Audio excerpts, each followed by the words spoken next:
يا مراحب، عاملين ايه؟ يا رب تكونوا كويسين. ايه الاخبار؟ بصوا بقى، فاتنا كتير، جايين بقى نتكلم في شويه حاجات بقى النهارده كده. وهنبدا اول كلامنا خالص من اول ما بدات قصه نادي الزمالك، وان هو مش هيلعب في ماتش الاهلي، ومش هيكمل الدوري غير لما الفرق التانية تلعب.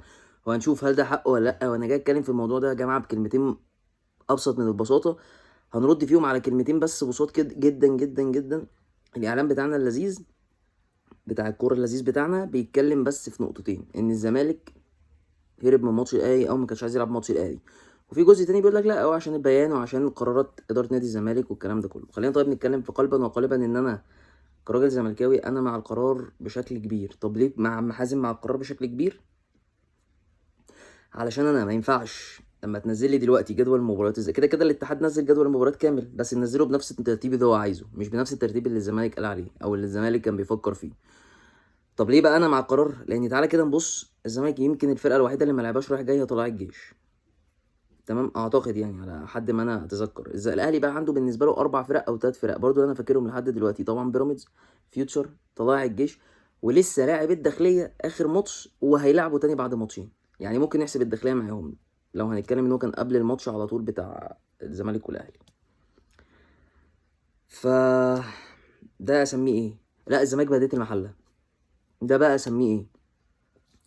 انت سايب لي بلديه المحله الاخر، هتقولي فرقه ضعيفه. فرقه ضعيفه دي ممكن تنافس معاك في الاخر وتخسرك نقط لانها خلاص مستموته على كل نقطه هتلعب بيها.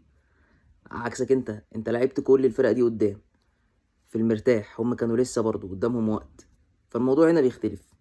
دي اول نقطه. النقطه التانية اللي انا عايز افهمها: انت ليه ما بتنزلش جدول محترم زي كل الفرق وزي كل الدوريات من اول الموسم لنهايه الموسم؟ الموسم يبدا امتى؟ هيخلص امتى؟ هلعب مبارياتي ازاي؟ مفيش حاجه اسمها تاجيلات. لو هاجل يبقى بفرق مباراه عن كل الدوري، سواء لفرقه او لفرقتين او لخمسه او لاربعه او لعشره حتى.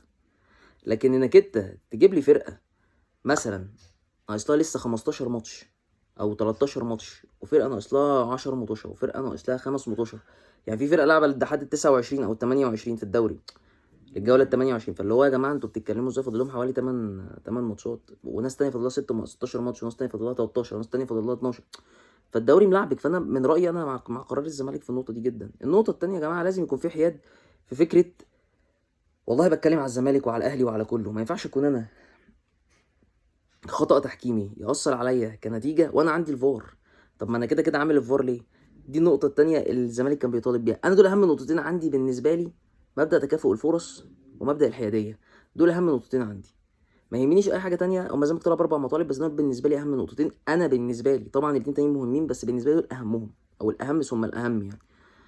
فحبيت أتكلم في النقطتين دول لأن أنا شايف إن في لغط كبير جدا إن الزمالك مش حابب يلعب قدام الاهلي ولا الكلام ده كله. الزمالك لعب اصلا في عز ما كان تعبان ومتنيل وكسب الاهلي. فالموضوع عادي يا جماعه، يعني الفكره كلها مش فكره اهلي وزمالك وان الاهلي كان ناقصه حد والزمالك كان مكامل او العكس. لان الزمالك كده كده اصلا يعني الدوري مش فارق مع الزمالك. الدوري بتاع الموسم ده الزمالك بالبلدي كده الدوري سقط منه.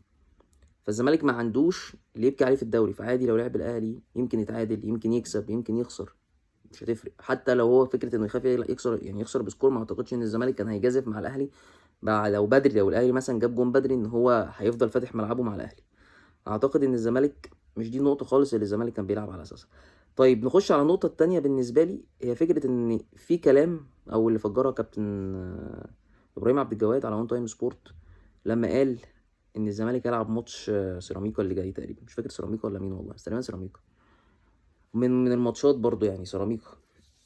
فالسؤال هنا: طب انت خدت قرار انك مش هتلعب الدوري ومش هيفرق معاك ولو نزلنا درجه رابعه، والجمهور كله في ظهرك.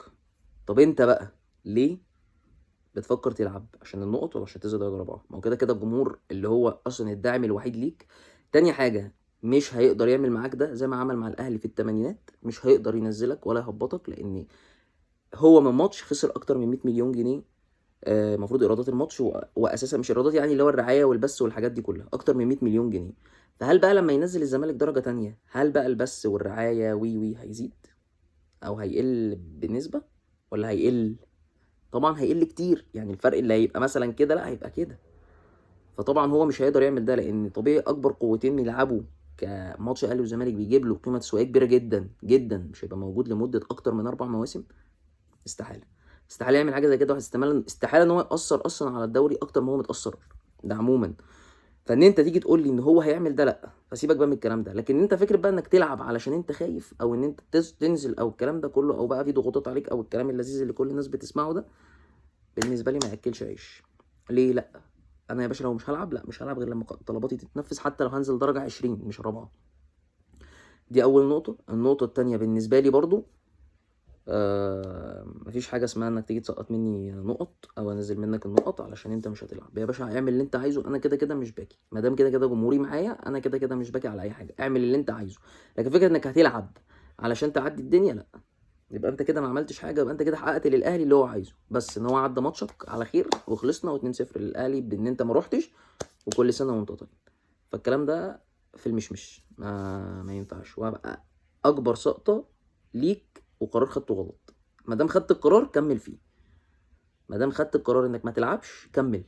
انا بقول لك انا معاك عن نفسي، وكمل ما تلعبش حتى لو نزلنا، انا عادي يعني. انا كده كده اصلا دوري تعبان، فعادي انا هتفرج انا على الزمالك في دوري الدرجه الرابعه عادي جدا، اتفرج وهو بيلعب مع شبين الكوم عادي، ما عنديش مشكله. الموضوع بالنسبه لي ما حلوان البلد والكلام ده، انا عادي اتفرج على الزمالك وهو بيلعب في الكلام ده. لكن فكره انك انت تلعب، لا. ممكن بقى لو انت هتلعب علشان انت تمشي الدنيا زي ما انت بتقول، يبقى ما تلعبليش بالفيرست ولا بالسكند، العب بناشئين الناشئين، خد لك 5 من كل الفرق، 6 10 كمان، ما عنديش مشكله. خلي الدوري يبوظ، خلي الدوري ما يمشيش، خلي الدوري دايما يبقى فيه عك، ما دام هم حابين العك العب معاهم بالعك. لكن فكره انك انت ترجع تلعب معاهم وتيجي تقول لا انا هلعب الدوري علشان انا عايز اكمل الدوري عشان ما مضغوط عليا، او عشان الزمالك، عشان مصلحه الزمالك، لا يا عم، مصلحه الزمالك كل جمهور الزمالك بيقول لك، او 90% يا عم، خلينا نتكلم من 90% من جمهور الزمالك بيقول لك يا باشا لا كمل، كمل في اللي انت بتعمله، ما دام كده كده خدت القرار، ما تسقطش نفسك على الفاضي. ده بالنسبه للزمالك. اعتقد ان الاهلي ما عندوش حاجه كبيره نقول عليها، لان الاهلي كده كده مستقر ماديا معنويا نفسيا دبلوماسيا هنديا، كل حاجه. فاركن الاهلي على جنب، خلينا نتكلم في الزمالك، ان الزمالك هو الاهم. بالنسبه لي اللي مستغربه جدا ان في بعض الفرق اصلا متضرره جدا جدا جدا من الدوري ده وما بتتكلمش. يعني منهم انبي، منهم مع ان انبي يمكن عمار الشريعي او استاذ عمار الشريعي اتكلم شويه على وحاشه الدوري، بس في فرقه بقى تحديدا انا اللي مستغربه هو الاسماعيلي، انها ما فتحتش بقها خالص، ولا بالحلو ولا بالوحش يعني، ولا ايدت ولا عرضت ولا عملت اي حاجه. هي شجبت بس، لو انا قاعد كده مش هتكلم، انا قاعد بتفرج على اللي بيحصل، اللي يحصل يحصل، انا معاكم. هنزل درجه رابعه هنزل، هطلع درجه تانية هطلع، اولى هطلع، هلعب هنا في الممتاز هلعب. فمستغرب فرقه زي دي، مستغرب فرق غريبه جدا يعني، بالذات الشعبيه يعني. يمكن المصري يتكلم، الاتحاد ما فتحش بقه، ما ده اللي انا مستغربه، ان الفرق الشعبيه اللي هي المفروض بتتضرر من ده، ان مثلا فرقه زي الاتحاد ما بتلعبش كتير على الملعب، اللي هو الملعب، ملعب الاتحاد عامه، ملعب اسكندريه. سموحه المفروض ان هي اصلا برضو متضرره. في فرق كتير، مستغرب قوي. سيبك من فرق الشركات، لان فرق الشركات مش فارق معايا، كده كده مصلحه وسبوبه وبنقضى منها. لكن الفكره كلها في الشعبي اللي هو اصلا متضرر من الرعايه، متضرر من البث، متضرر من عدم الحياديه بشكل عام، لان هو ما بياخدش فلوس، فمش قادر يجيب لعيبه، فمش قادر يصرف، فبيصرف من جيبه، فبيخسر كتير، فطبيعي بيبقى اخره نص الجدول، اذا ما كانش اقل من نص الجدول. فمستغرب جدا الفريق، مستغرب جدا بيراميدز كمان، ان هي اكتر واحده اتظلمت قبل كده في كذا مره وكذا دوري، وعادي يا باشا.